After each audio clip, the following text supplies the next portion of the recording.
try again, blade to blade and pen to pen. Veronica Franco was the Madonna of Venice in the 16th century. Or when Venice was Vegas, it was the height of glitter and glamour and power, and she was the star. Veronica was a poet, first and foremost, and Veronica became of age where women either had to have money and become wives and had to have significant dowries, or they were courtesans. I will just say that Veronica Franco is master of the sword, the pen, and the tongue. If women's lust, lost Eden are addressed to be hearth, heart, and home to every prick. She was a legend. People came from all over Europe just to see her, just to say that they had seen her. She's fighting for love, she's fighting for her heart, but at the same time, she's wanting to be educated and she's wanting to be the best, poet. Veronica Franco was a woman who understood that what she was being told in the world didn't resonate as true.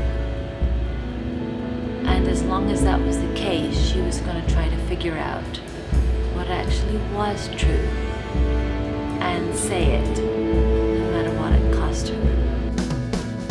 Veronica Franco, you have been denounced on the charge of witchcraft, a mortal sin punishable by death. I am justice, I am mercy, I am Venice. She wants to find her own voice in a world that's dominated by men. But in a basic sense, Veronica Franco is an honest poet. How can I leave her to these vultures? How can I call myself a man? The time has come to choose what I cannot bear to lose. Venice or Veronica. My heart cries out Veronica, and I will say Veronica. Venice be dead.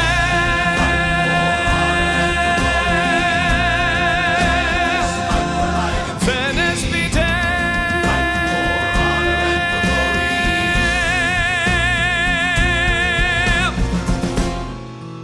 Dangerous Beauty is for everyone. It's about politics, it's about sex. It has incredible music, it has evocative lyrics.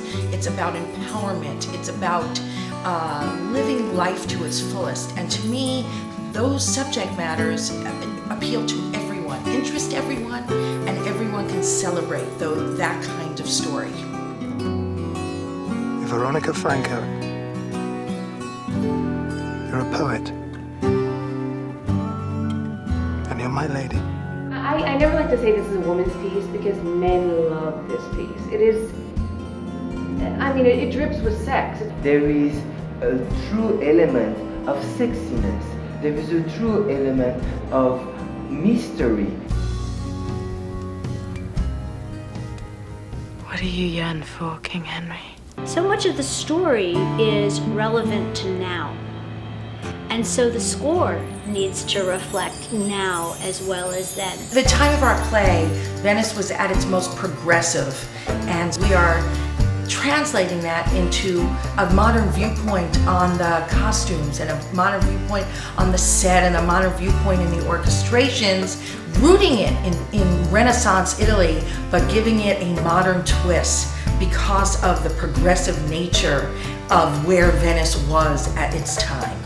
It's this combination of 16th century Venice and 21st century America, because we are living in times very much like their times, so the parallels are astonishing. So we're gonna give it a little bit of a rock and roll period twist to the costumes for Dangerous Beauty. The elegance and finery of the 16th century with the edginess and the studs and the leather and the lace.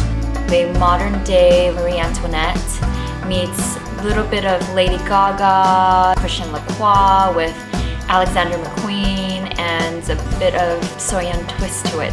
We are doing a brand new work, and we are doing something that's never seen before. And I don't think that we have seen a book to a musical in this vein.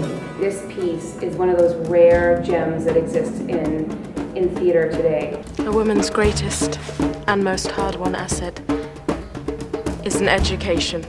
One of the most romantic, sexy, intelligent, luscious stories about a woman discovering her heart and her mind. The audience are going to see something that they've never seen before, and it is going to knock their socks off.